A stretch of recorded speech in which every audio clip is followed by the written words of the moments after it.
This video presents content from Chapter 3 of the book, Sustainable Living and World Peace. This video is the third of 3 videos on a section entitled Republican Virtue. Consider for a moment the adage printed earlier that is attributed to Alexis de Tocqueville, which contains the words, "America is great because she is good." As in all the quotes listed, there is great importance in these words. America is in a position where it could be considered the most powerful and influential country ever. People need to reflect on where our greatness comes from today. At the time of this saying, the originator definitely thought the United States was great because the United States was good. Some Americans may have switched the meaning of this phrase around in their minds to the extent that they believe that we are good because we are great. Might has made right to an extent throughout the world in the past. Are we beginning to feel entitled to a position and status in the world just because we are the United States, or do we still earn this respect? Our greatness in the past did not depend on our financial wealth with an associated ability to pull strings or direct courses of economic action based on our monetary wealth. It did not depend on our extensive military, now being the most powerful military the world has ever known. We should never feel entitled to a position or status in the world just because of wealth or military might, as much as any other nation should not have in the past or in the future. History has been filled with the might makes right scenario, and oftentimes we would not necessarily have considered the mighty and victorious to always be on the side of what is good and right. Exceptionality in America stems from our values and acknowledgement of human equality, natural human liberties, and our understanding that virtue sustains our freedoms and great society. It is true that America has been a beacon of manifest liberty, both in spirit and conception, as well as in hope and reality, that has been inspirational to other countries and other peoples. As is the case in every nation, there certainly have been events in our history that we know are bad, such as the existence of slavery, the treatment of the Native Americans, and social injustice toward minorities. However, the good that has brought about America's greatness really has been good for the entire world. We truly have been a shining city upon a hill, and other countries have adopted many of our values over time as our values were recognized by other peoples of the world as being naturally truthful. We still have this effect around the world.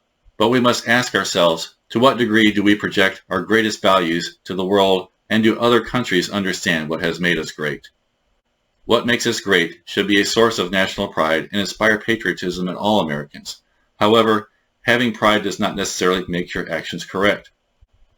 We should not permit our pride to actually turn into arrogance and potentially allow ignorance to overcome our virtues. Remember the words from Proverbs, "Pride comes before disaster, and arrogance before a fall."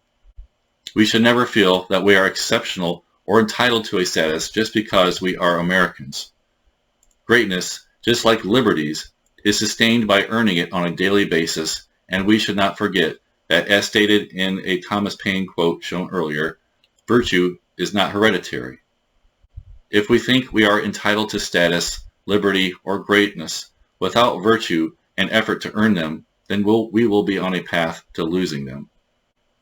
Feeling that status is an entitlement instead of being earned is an arrogance that could detract us from a great path and possibly cause us to feel we can do no wrong just because we are Americans. Be especially wary of seeing arrogance and ignorance coupled together.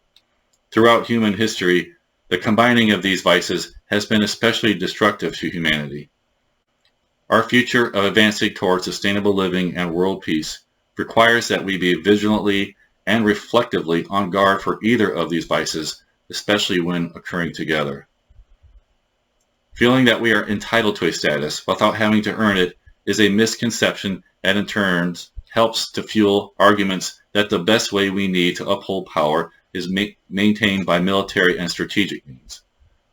Our military has helped preserve our society and way of life in a world where ignorance has perpetuated violence and conflict over the centuries. However, we should look to replace power and influence through military prowess with an honest, deliberate, and revealing manifestation of our real greatness, which should stem from our recognizable virtue and the acknowledgement of human equality and freedom. We need to ask ourselves, what do we do to earn respect and status in the world, and what do we do to help others toward a pursuit of greatness also? Our greatness and world respect has come from our views of equality, our understanding of freedom for all people, and the virtues expressed by the Founding Fathers. Our goodness has allowed us to embrace our diversity, live in extended peace and unity, allow people to express themselves and make wonderful things creatively in an environment of inspired imagination. Our military has helped us to preserve this freedom and awareness of equality from the threats of bad forces in the past. However, we must be careful not to always present to the world our might, but to be certain we are always presenting our right in our words, our attitudes, and our actions.